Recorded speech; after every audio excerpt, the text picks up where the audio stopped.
دنیا میں دین اسلام کی حفاظت اور اس کے احکامات پر عمل کروانے کی ذمہ داری ہر مسلمان کی ہے، اور یہی سبق ہمارے خلفائے راشدین کی زندگی سے ملتا ہے۔ حضرت ابوبکر صدیق رضی اللہ عنہ کی جرأت اور دین کے لیے غیر متزلزل عزم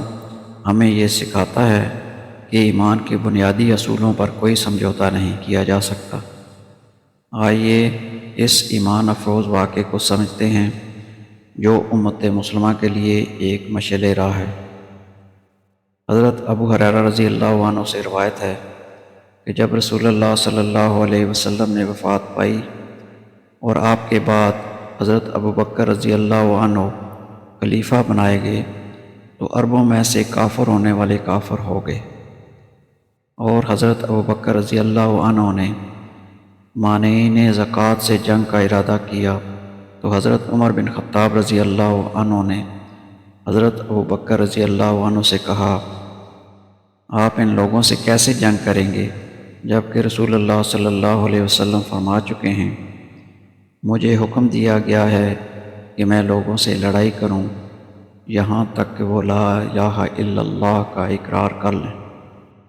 پس جو کوئی لا الہ الا اللہ کا قائل ہو گیا، اس نے میری طرف سے اپنی جان اور اپنا مال محفوظ کر لیا، الا یہ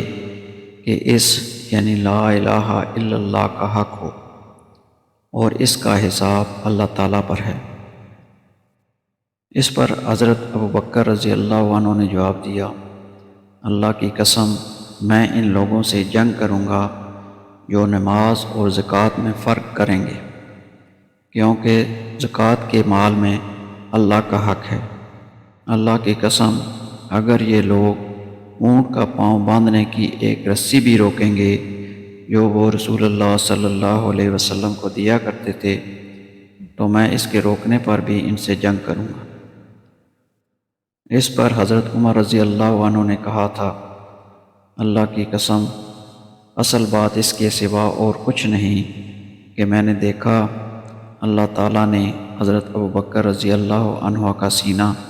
جنگ کے لیے کھول دیا تو میں جان گیا کہ حق یہی ہے۔ صحیح مسلم حدیث نمبر 124۔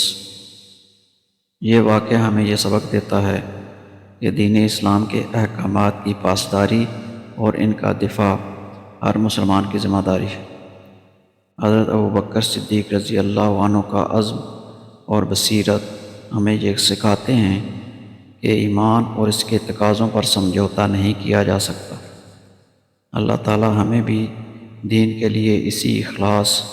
اور جرأت کے ساتھ کھڑے ہونے کی توفیق عطا فرمائے، آمین۔ اللہ تعالی ہمیں دین کی صحیح سمجھ عطا فرمائے اور عمل کی توفیق دے، آمین۔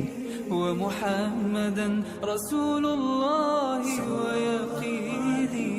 أدنو إليه